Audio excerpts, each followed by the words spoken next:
नमस्कार। Money nine के पसंदीदा कार्यक्रम मनी सेंट्रल में आप सभी का स्वागत है। मैं हूं विपुल सिंह। आपकी जेब से लेकर के देश की अर्थव्यवस्था पर असर डालने वाली तमाम महत्वपूर्ण खबरें लेकर के हम पहुंच चुके हैं अपने स्टूडियो और इन खबरों के विश्लेषण के लिए हमारे साथ जुड़ चुके हैं हर रोज की तरह वरिष्ठ आर्थिक पत्रकार पवन कुमार जी। पवन जी, सबसे पहले तो कार्यक्रम में बहुत बहुत स्वागत है आपका। विपुल नमस्कार। नमस्कार सर। और पवन जी के साथ तमाम खबरों का विश्लेषण शुरू करें उससे पहले आपको फटाफट ये बता देते हैं कि आज के मनी सेंट्रल में हम किन महत्वपूर्ण बिंदुओं पर, किन महत्वपूर्ण खबरों पर विस्तार पूर्वक करने वाले हैं चर्चा। नजर डालते हैं ऑन द शो पर। ऑन द शो में सबसे पहले बात करेंगे, पिछड़ने लगी है गेहूं की खेती। गेहूं की खेती को लेकर के क्या कुछ लेटेस्ट अपडेट है, खासतौर से तब जबकि आटे की कीमतें लगातार बढ़ रही हैं। इसके अलावा भ्रामक विज्ञापन नहीं दे सकेंगे अब कोचिंग संस्थान शिक्षण संस्थानों को लेकर के तमाम तरह की बातें लगातार हो रही हैं और अब शिकंजा कसा गया है। क्या कुछ वो शिकंजा है, डिटेल में बात करेंगे। क्या बताते हैं राजमार्गों के टोल उगाही के आंकड़े। जी हाँ, जो आंकड़े आए हैं उससे क्या कुछ इंडिकेशन अर्थव्यवस्था को लेकर के मिल रहे हैं, इस पर भी होगी बातचीत। इसके अलावा आरबीआई की किस लिस्ट में शामिल हैं एसबीआई, एचडीएफसी बैंक। ये इसलिए महत्वपूर्ण है क्योंकि खासतौर से जिस तरीके से बैंकों को लेकर के इस समय तमाम बातें निकल करके आ रही हैं और शेयर बाजार में बैंकों की पिटाई हो रही है, आखिर में ये नया आंकड़ा क्या कुछ बताता है। क्या पूरा नहीं होगा लघु बचत का लक्ष्य, इस पर भी होगी डिटेल में बातचीत। और ई कॉमर्स विक्रेता ईडी के रडार पर आखिर में क्यों है। लगातार ई कॉमर्स को लेकर के जो कुछ अपडेट्स हमारे सामने आ रही है, आपको हम लगातार उसके बारे में जानकारी दे रहे हैं। आज भी इस पर करेंगे विस्तारपूर्वक चर्चा, लेकिन आज के कार्यक्रम की शुरुआत करेंगे गेहूं की कीमतों की खबर के साथ। जी हां, गेहूं की कीमतें ऊंची होने के बावजूद इस साल गेहूं का रकबा पिछले साल के मुकाबले 15% से ज़्यादा पिछड़ा हुआ है। 8 नवंबर तक देश भर में 41.3 लाख हेक्टेयर में गेहूं की खेती दर्ज की गई। पिछले साल इस दौरान करीब 49 लाख हेक्टेयर में फसल लग चुकी थी। मानसून सीजन बीतने के बाद उत्तर पश्चिम भारत में बरसात की कमी देखी जा रही है, जिस वजह से इस क्षेत्र में गेहूं की खेती पिछड़ने की आशंका बढ़ गई है। उत्तर पश्चिम भारत में पोस्ट मानसून सीजन के दौरान अब तक सामान्य के मुकाबले 74% कम बरसात हुई है। उत्तर प्रदेश, पंजाब, हरियाणा और राजस्थान में बारिश की भारी कमी देखने को मिल रही है। सर, मानसून तो बीत गया, पहले तो दर्शकों को ये समझाइए कि आखिर में ये पोस्ट मानसून जो बरसात होती है उसके क्या कुछ मायने हैं, और ख़ास तौर से ऐसे समय में अगर गेहूं का रकबा अगर पिछड़ रहा है जबकि आटे की कीमतों में हम उछाल देख रहे हैं, ये कितना गंभीर मामला है। नमस्कार विपुल। देखिए क्या होता है, जो रबी की जो जितनी फसलें हैं विपुल, उसमें गेहूं जो है ना वो ज़्यादा वक्त भी लेता है और थोड़ा लेट से भी बोया जाता है। जो कई ऐसी फसलें हैं रबी की जिसमें गेहूं उसमें से एक है जो थोड़ा लेट बोया जाता है और इसकी बुआई भी लंबी चलती है। और बाकी जो फसलें उससे थोड़ा सा इसका एक तरह से कहें लंबे टाइम के लिए ये है, मतलब इसको बुआई से लेके इसकी कटाई तक का जो वक्त है थोड़ा ज़्यादा है। अब इसमें इस सीज़न में क्या हो रहा है कि पहले तो देखा आपने दो फीचर्स देखने को मिले। एक तो ये कि बारिश कुछ इलाकों में देर तक हुई तो क्या हुआ कि वहाँ पे बुआई लेट होगी, क्योंकि वहाँ पे पानी जमा हुआ है, मिट्टी गीली है, मिट्टी में बहुत ज़्यादा नमी है, तो समय पे वो नहीं बोया जाएगा। और जो समय पे गेहूं अगर नहीं बोया जाएगा तो आप जब फसल लेट बोया जाता है तो उसका यील्ड अपने आप एक तरह से कम होता है। तो कुछ जगह वो प्रॉब्लम है, कुछ जगह ये प्रॉब्लम है कि वहाँ पे बारिश जो एक तरह से कहें जो गैप को फिल करने के लिए जो बारिश होती है जिससे अब मिट्टी में नमी बनी रहती है, वो बारिश नहीं हुई। वो आपने देखा कि 74% माइनस है। तो उस सूरत में वहाँ भी मतलब गेहूं लगा तो आप लेंगे, लेकिन फिर भी उसके भी यील्ड में कमी हो सकती है। अगर अभी फिलहाल उसको अगर भरने के लिए छोटी छोटी बूंदाबांदी होती रहती है तो उसको ना थोड़ा सा मिट्टी में नमी बनी रहती है, तो फिर वो कैचअप कर लेगा। अब ये सब मिलाकर के जो सीन है वो ये बहुत अर्ली है कहने के लिए कि गेहूं के फसल ख़राब हो जाएगी, गेहूं का यील्ड ख़राब हो जाएगा, फाइनली जो गेहूं का प्रोडक्शन कम होगा। ये सब इन सब विषयों में अभी हम लोग नहीं घुसेंगे। हम सिर्फ ये कह रहे हैं कि जो मौजूदा हालात हैं उसमें गेहूं के बुआई की ये स्थिति है। नॉर्थ वेस्टर्न में बारिश की कमी की वजह से जहाँ पे रिजर्वायर में पानी की मात्रा कम है, तो ये खतरे के संकेत नहीं है, लेकिन ये छोटा मोटा कंसर्न एरिया है। आगे चल के हो सकता है ये गैप फिल भी हो जाए और कोई दिक्कत ना आए। तो आप ये कह रहे हैं कि अभी मतलब इन आंकड़ों को देख करके बहुत ज़्यादा घबराने की आवश्यकता नहीं है। नहीं, फिलहाल घबराने जैसी आवश्यकता नहीं है। हम खबरों के माध्यम से देखिए क्या है ना, पूरा नॉर्दर्न इंडिया में अभी गेहूं की बुआई चल रही है। उत्तर प्रदेश, मध्य प्रदेश, हरियाणा, पंजाब, हरियाणा और पंजाब में फिर भी थोड़ी बेहतर स्थिति है। राजस्थान में थोड़ी ख़राब है, मध्य प्रदेश में थोड़ी ख़राब है। तो एक तरह से कहें तो अपने व्यूअर्स को एक आइडिया देने के लिए कि ये गेहूं की बुआई, क्योंकि गेहूं ऑलरेडी देखिए जो महंगाई के जो कंपोनेंट है उसमें गेहूं एक है। तो आगे चल के अपने व्यूअर्स को अब्रेस्ट रखने के लिए, अपने व्यूअर्स को बताए रखने के लिए कि गेहूं में ये मौजूदा स्थिति चल रही है और इसके आधार पर आपको धीरे धीरे हम लोग बताते रहेंगे क्या कुछ अपडेट आ रही है, क्या कुछ अपडेट आ रहा है, क्या कुछ अपडेट ये उसके लिए है। बिल्कुल बिल्कुल। तो अभी से आपको ज़्यादा घबराने की आवश्यकता नहीं है। हाँ, कीमतें थोड़ी सी बढ़ी हुई हैं आटे की, वो एक कंसर्न बना हुआ है। अब वो उसको आगे चल कर किस तरीके से सरकार हैंडल करती है, क्या कुछ आंकड़े होंगे, वो भी आपको हम अपडेट करते रहेंगे। लेकिन सबसे पहले आपको जानकारी मिलती रहे, इसके लिए खबर को शामिल किया गया। इधर बीते एक महीने के दौरान खाने का तेल 13% तक महंगा हो गया है। उपभोक्ता विभाग के आंकड़े ये बताते हैं कि एक महीने पहले देश में सोया तेल का औसत भाव 137 रुपये पर किलो था, जो अब बढ़कर के 154 रुपये हो गया है। इसी तरह सरसों, सूरजमुखी, मूंगफली और पाम तेल के दाम भी बढ़े हैं। सितंबर के दौरान सरकार ने खाने के तेल पर इंपोर्ट ड्यूटी भी बढ़ा दी थी। इसके अलावा अंतर्राष्ट्रीय बाजार में भी अब भाव बढ़ गया है।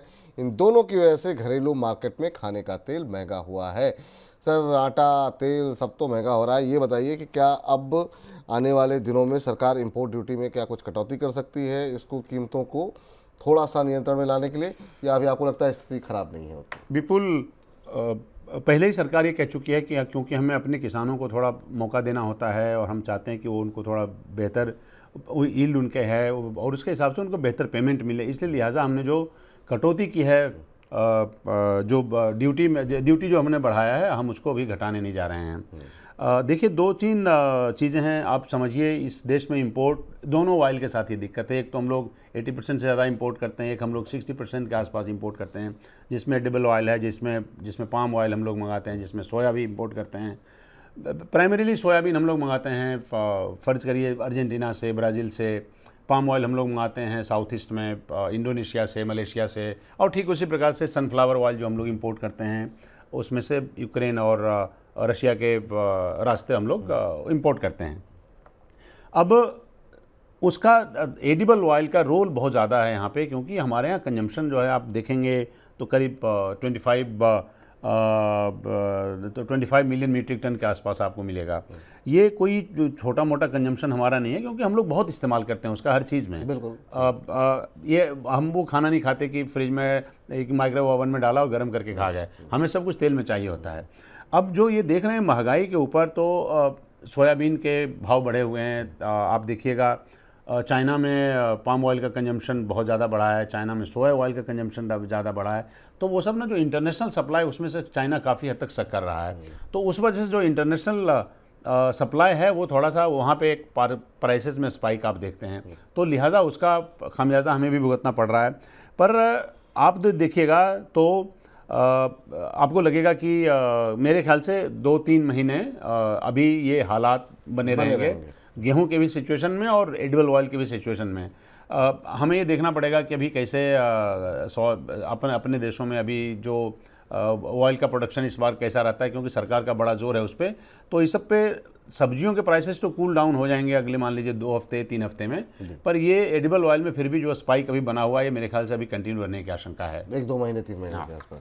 तो अभी 1-2-3 महीने आपको जो है ये खाने का तेल जो है वो थोड़ा परेशान करता हुआ दिखाई दे सकता है। लेकिन इन सब के बीच में कोचिंग संस्थानों की तरफ से भ्रामक विज्ञापनों पर रोक लगाने के लिए सेंट्रल कंज्यूमर प्रोटेक्शन अथॉरिटी यानी कि CCPA ने नए दिशा निर्देश जारी कर दिए हैं। दिशा निर्देशों में कोचिंग और कोचिंग सेंटर की परिभाषा को नए सिरे से जारी किया गया है।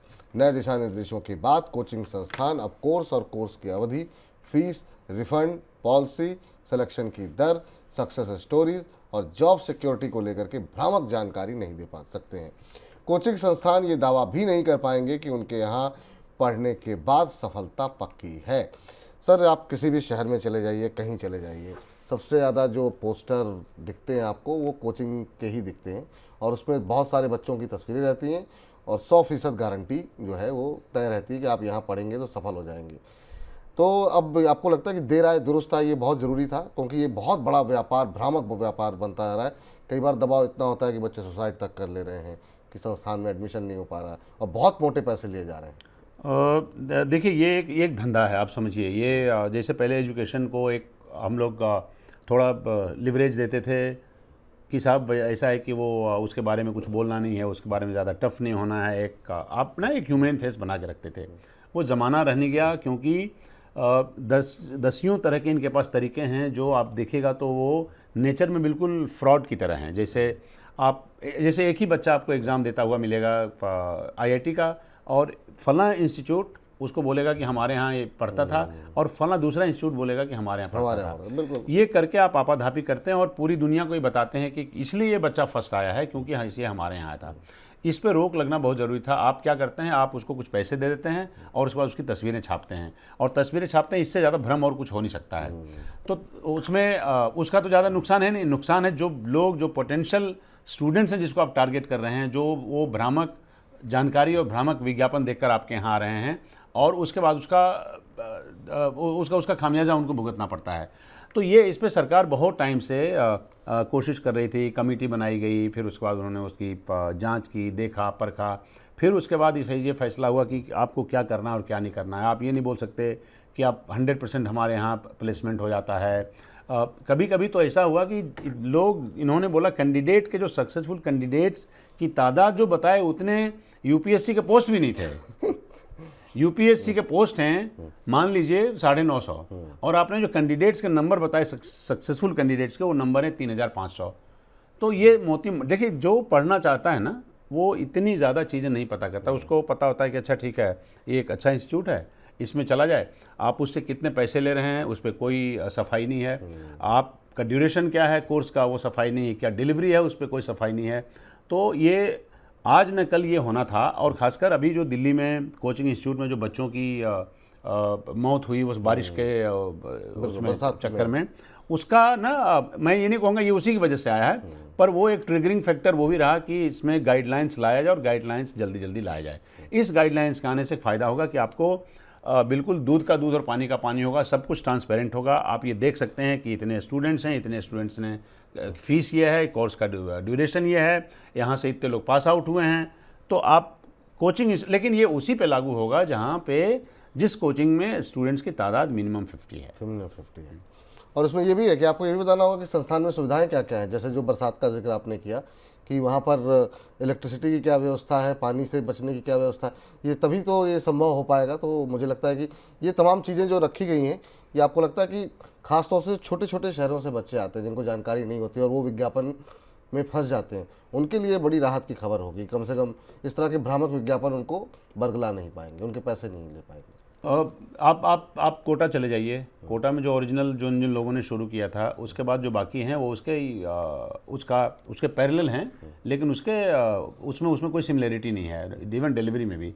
तो क्या होता है कि जैसे होता है ना कि एक होटल खुला फला नाम से, उसका एक डुप्लीकेट खुल गया, डिलीवरी है कि नहीं है, सेम तरह का प्रोडक्ट है कि नहीं है, लेकिन लोग उसमें भ्रामक एडवर्टीजमेंट में लगातार फंसते जाते हैं।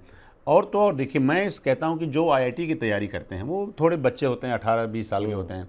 जो यूपीएससी के लोग बच्चे जो परिपक्व हैं, थोड़ा सा उनका अंडरस्टैंडिंग थोड़ी बेहतर हो जाती है 4-5 साल में, वो भी आ जाते हैं, मतलब उस मुगालते में, उस भ्रम में, उस तरह के एडवर्टीजमेंट में वो भी मुगालते में आ जाते हैं, और वो भी उसमें फंसते चले जाते हैं। और उसी चक्कर में होता है क्या कि आप कभी कभी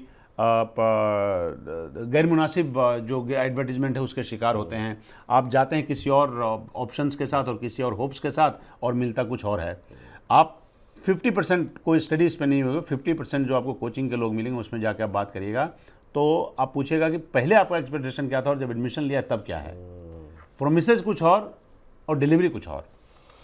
प्रोमिसेस कुछ और डिलीवरी कुछ और। अब इस पर इस मनमानी पर अब लगने वाली है रोक। और आपके भी अगर जो बच्चे हैं जो कोचिंग करने वाले हैं उनके लिए एक अच्छी खबर यहाँ पर निकल करके आती हुई आज की इस चर्चा में।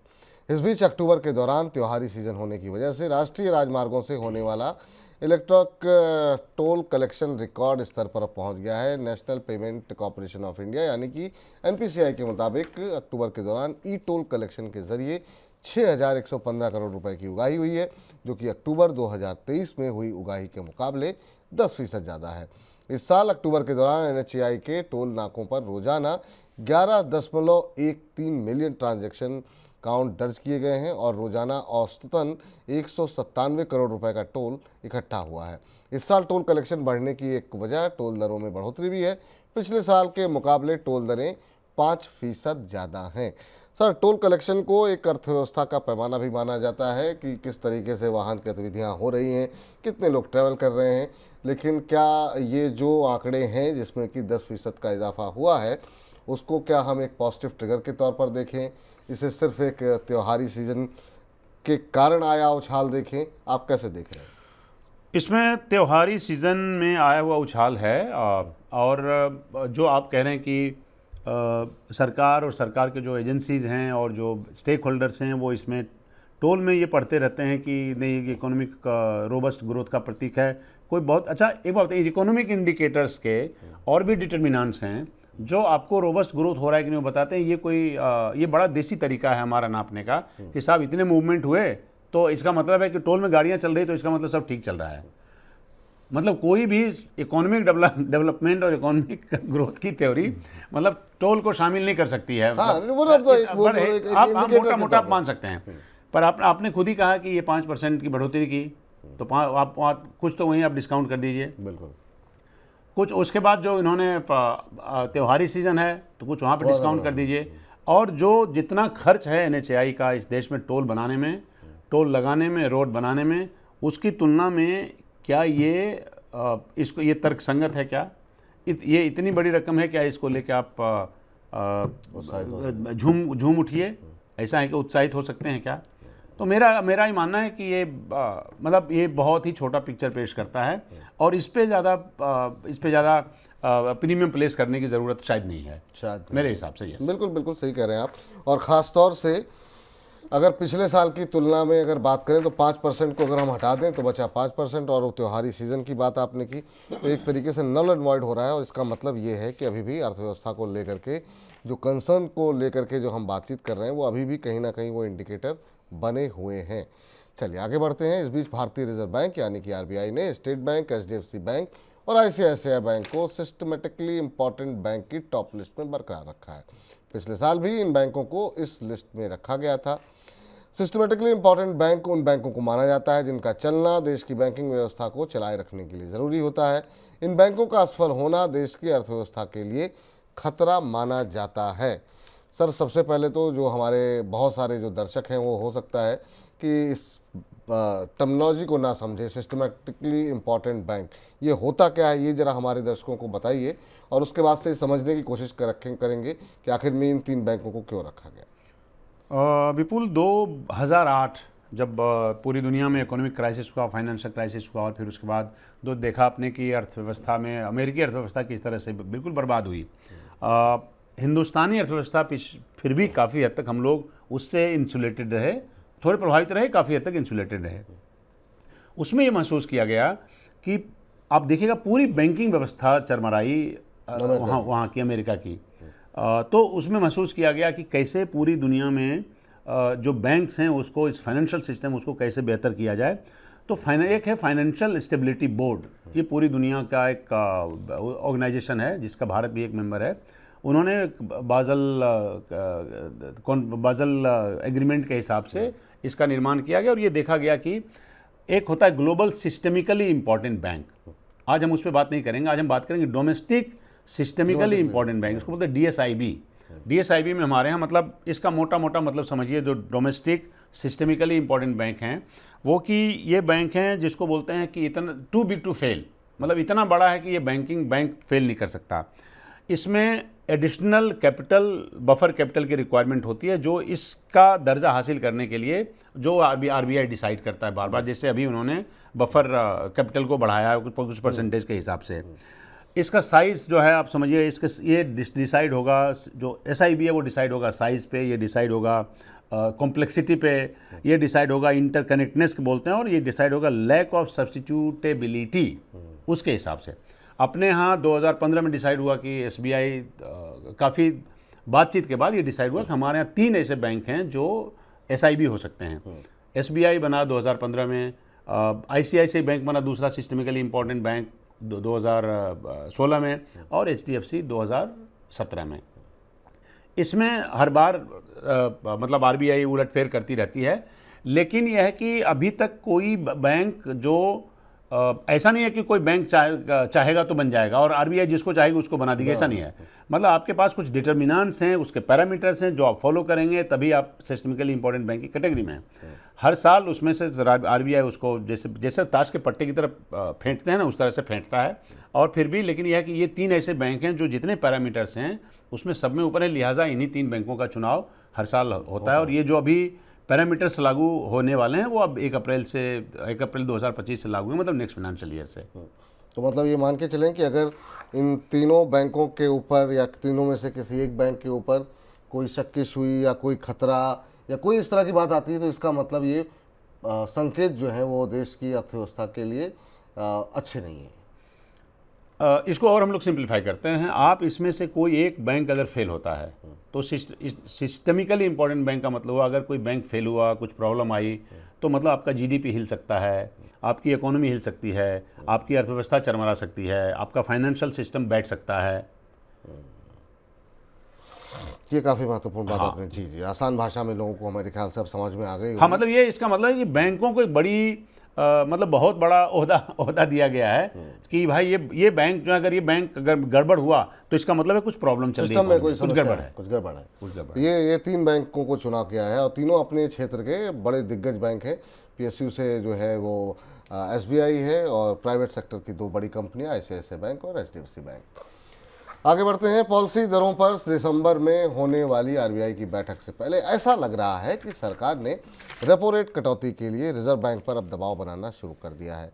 केंद्रीय वाणिज्य मंत्री पीयूष गोयल ने एक निजी समाचार चैनल के कार्यक्रम में कहा कि रिजर्व बैंक को ब्याज दरों में ज़रूर कटौती करनी चाहिए। हालांकि उन्होंने ये भी कहा कि ये उनका व्यक्तिगत मत है, ना कि सरकार का। पीयूष गोयल के इस बयान पर प्रतिक्रिया देते हुए RBI गवर्नर शक्तिकांत दास ने कहा कि ब्याज दरों को लेकर के उनका जो भी फैसला होगा वो दिसंबर की पॉलिसी में पता चलेगा। ऐसे समय में सब 1 महीने बाकी हैं और ख़ास तौर से तब जबकि RBI के ऊपर काफ़ी प्रेशर होगा, क्योंकि दुनिया भर में कटौती हो रही है। भारत के तमाम इंडिकेटर ये इशारा कर रहे हैं कि शायद रेट कट ना हो, जो कि अर्थशास्त्री ही मान रहे हैं। इस स्टेटमेंट की आवश्यकता क्या थी और इसके कुछ मायने हैं क्या?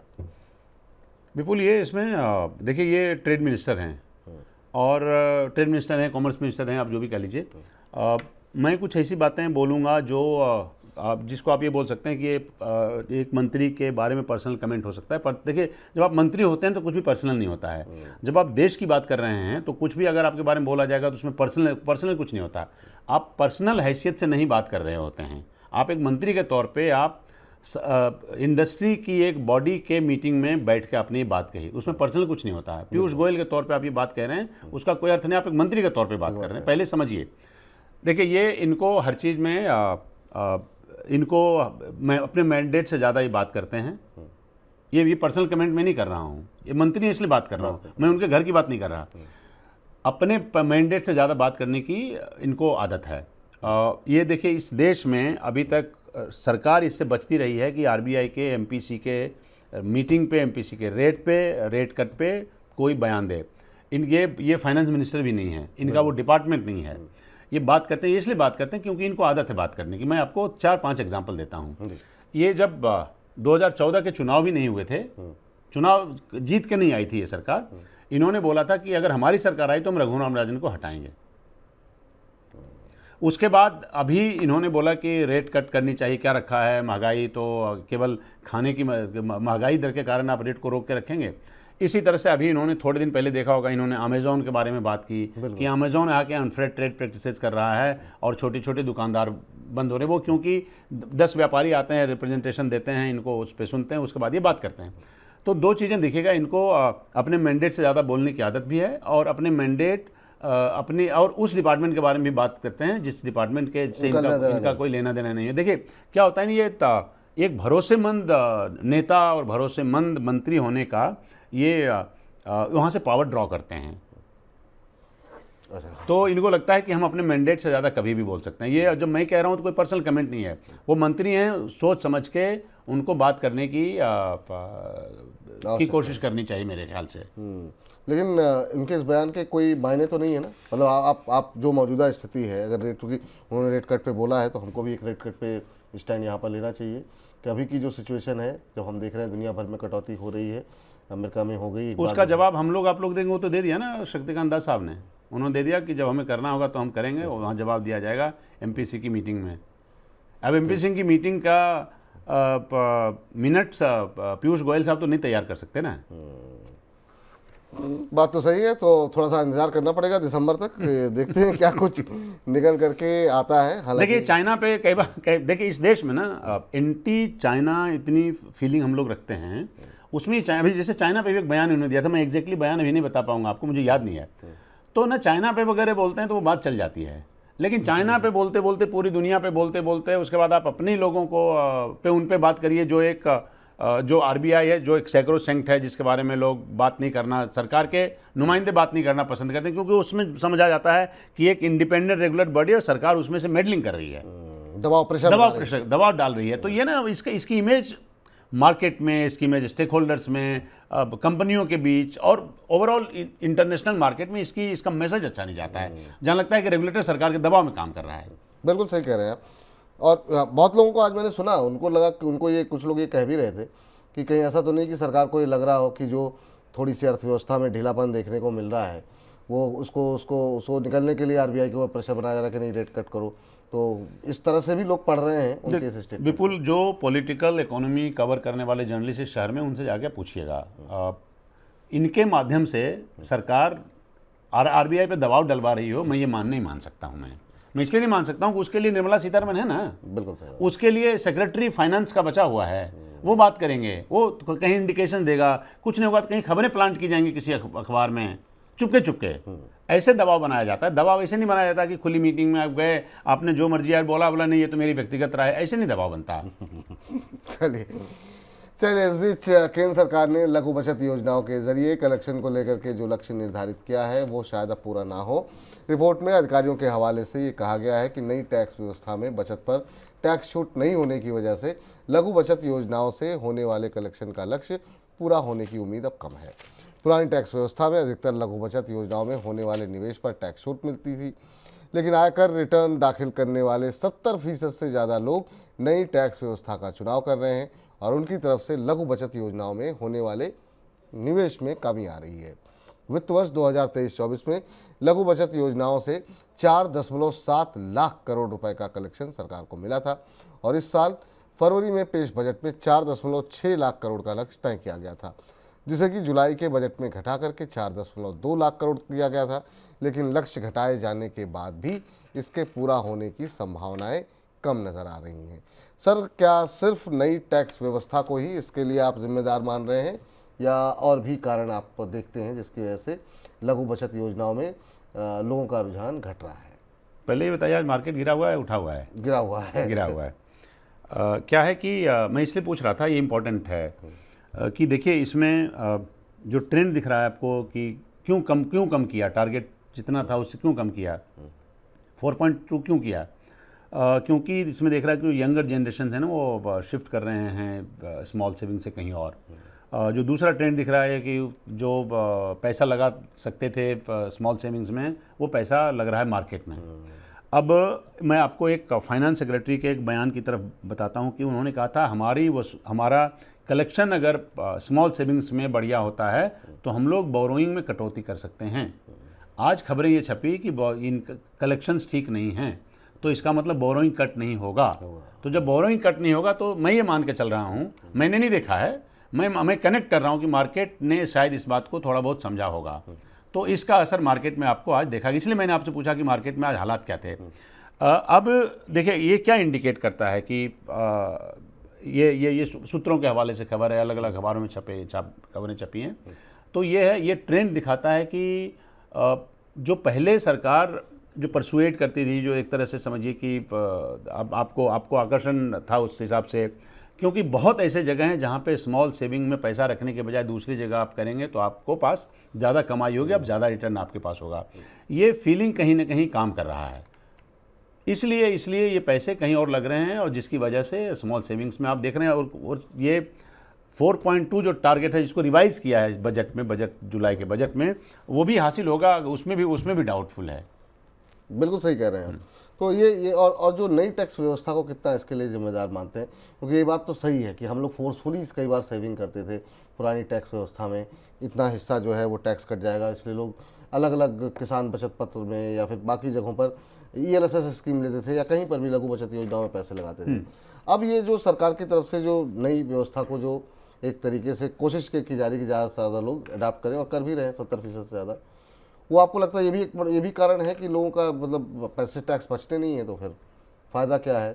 ये भी एक रीज़न है, लेकिन इसमें बहुत ज़्यादा वॉल्यूम होगा, मुझे ऐसा नहीं लगता है। ठीक, मेन कारण आप मानते हैं कि जो SIP का कल्चर हाँ, बढ़ा है, वो बढ़ा है। वो आप देखिए, जो नए लोग हैं ना, जिनको आप परसुएट करते थे कि अभी नौकरी में आए हो, आपके पास कम पैसा है, काम करो, सेविंग करो ना, आगे चल के बचेगा। ऐसे लोग कहते हैं कि नहीं, हम इंतज़ार नहीं करेंगे, हम तो कहीं और पैसा लगा देंगे, हम SIP में लगा देंगे, हम डायरेक्ट मार्केट में ट्रेड करेंगे। आप एक वो भी वॉल्यूम देखिए ना, जिसमें नए अकाउंट्स कितने आए हैं। बिल्कुल। चलिए, इस बीच आगे बढ़ते हैं और अगली खबर का रुख करते हैं। ई-कॉमर्स प्लेटफॉर्म पर अनैतिक तरीके से सामान बेचने के लिए प्रवर्तन निदेशालय ने 10 बड़े विक्रेताओं को जांच के लिए शॉर्टलिस्ट कर दिया है और इनमें तमाम वो बड़ी कंपनियां शामिल होंगी। जिन विक्रेताओं को जांच के लिए शॉर्टलिस्ट किया गया है, उन पर प्रवर्तन निदेशालय को शक है कि वे FEMA नियमों का उल्लंघन करके सामान की बिक्री कर रहे हैं। रिपोर्ट के मुताबिक प्रवर्तन निदेशालय को ये भी शक है कि विक्रेताओं और ई-कॉमर्स प्लेटफॉर्म अमेजन तथा फ्लिपकार्ट के बीच साठगांठ है, जिसके जरिए प्लेटफॉर्म उन्हीं विक्रेताओं के सामान को बिक्री के लिए ज़्यादा प्रदर्शित किया जाता है। शक ये भी है कि ई-कॉमर्स कंपनियां इन विक्रेताओं के जरिए भारी डिस्काउंट देकर के FDI नियमों का उल्लंघन कर रही है। 10 विक्रेताओं में से 5 विक्रेता अमेजन और 5 फ्लिपकार्ट से जुड़े हुए हैं। सर, ये गंभीर आरोप है कि मतलब आप गिने चुने लोगों को मौका दे रहे हैं, जबकि तमाम लोग ऐसे देश के हैं जो विक्रेता हैं, वो मान के चलते हैं कि अमेजन या फ्लिपकार्ट पे अपने सामान को बेच करके वो एक अच्छी कमाई कर सकते हैं। तो CCI की तरफ से उल्लंघन है, FEMA का उल्लंघन है, कई सारे नियमों का उल्लंघन की बात अब सामने आ रही है। देखिए, CCI ने तो इनको पहले ही दोषी पाया विपुल। वो रिपोर्ट ऑलरेडी पब्लिक डोमेन में है। अभी क्या हुआ, अभी 1.5-2 महीना पहले से इनमें से कई जगहों पे इनके पास रेड पड़े, जिसमें फ्लिपकार्ट भी है, जिसमें अमेज़ॉन है। अब उनके बंगलौर के ऑफिस में, उनके दिल्ली के ऑफिस में, उनके मुंबई के ऑफिस में, सब जगह रेड पड़े। करीब 6-7 जगहों पे, Hyderabad is one of them, Panchkula is one of them, इन सब जगहों पे रेड पड़े। देखिए, क्या है कि 2 तरह से इस देश में जो ई-कॉमर्स कंपनी काम, एक तो जो जिस मॉडल को आप बोलते हैं मार्केट प्लेस मॉडल, जहाँ पे 100% FDI अलाउड है, जो अमेज़ॉन और ये जो फ्लिपकार्ट वगैरह हैं, ये उस दायरे में काम कर रहे हैं, तो इनको FDI के नियमों के तहत काम करना पड़ेगा। और ये अपने पास क्या बोलते हैं आप, इन्वेंट्री नहीं रख सकते। दूसरा जो मॉडल है, जो इन्वेंट्री मॉडल है, जो अपने पास इन्वेंट्री कंपनी रख के उसको मार्केट में उतार सकती है। ये विक्रेताओं से लेंगे और जो एंड जो बायर है, जो कंज्यूमर है, उसको उस तक पहुंचाएंगे।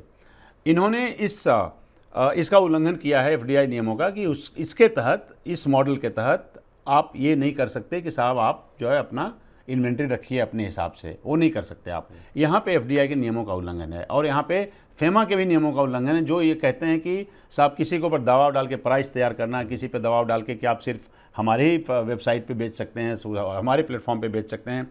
तो उसमें 3 तरह के घालमेल है। FDI के नियमों की धज्जी उड़ी है, FEMA के तहत इन्होंने गलत काम किया है, प्लस CCI ने इनको जो अनफेयर ट्रेड प्रैक्टिसेस है उसका दोषी ऑलरेडी पाया है। तो आप दबाव डाल के आप किसी को अपने हिसाब से बात मनवा के अपने प्लेटफॉर्म पे उसका सामान बेचेंगे या उसमें सामान की प्राइस कम करवाएंगे, ये सब जो है अनफेयर ट्रेड प्रैक्टिसेस में आता है। उसका ये बहुत बड़े आरोप हैं इनके ऊपर। मेरा सवाल अगला ये है, आपसे छोटे में ही उत्तर मैं चाहूँगा आपसे, कि क्या जो सरकारी तंत्र है वो सही तरीके से नियमों का पालन नहीं हो रहा है, या क्या वजह मानते हैं आप? जितनी भी ई-कॉमर्स कंपनियां हैं, FSSAI के मामले में ये लोग फेल हो रहे हैं, CCI का उल्लंघन जो है उसने दोषी पाया है, FEMA का उल्लंघन, आखिर में इतनी आसानी से इतनी सारी चीज़ों, चाहे खान पान से लेकर के और तमाम नियमों की धज्जियां क्यों उड़ रही हैं आखिर में? सवाल क्योंकि हम उसको हम लागू नहीं करवा पाते लागू हैं। नहीं करवा पाते। हम लागू नहीं करवा पाते हैं। चलिए पवन जी, बहुत बहुत धन्यवाद, शुक्रिया आपका आज की इस चर्चा में जुड़ने के लिए। लेकिन अब इस कार्यक्रम को समाप्त करते हैं और समाप्त करने के साथ ही अब आपसे मुलाकात होगी सोमवार को। कल जो है हम मनी सेंटर का कार्यक्रम और सैटरडे संडे हम नहीं आएंगे, लेकिन आपको लगातार मनी 9 पे और अलग अलग माध्यमों से और अलग अलग कार्यक्रमों के ज़रिए हम आपको तमाम खबरें आप तक पहुंचाते रहेंगे। मुझको इजाज़त दीजिए, आप लगातार मनी 9 के साथ बने रहिए। फिलहाल के लिए नमस्कार।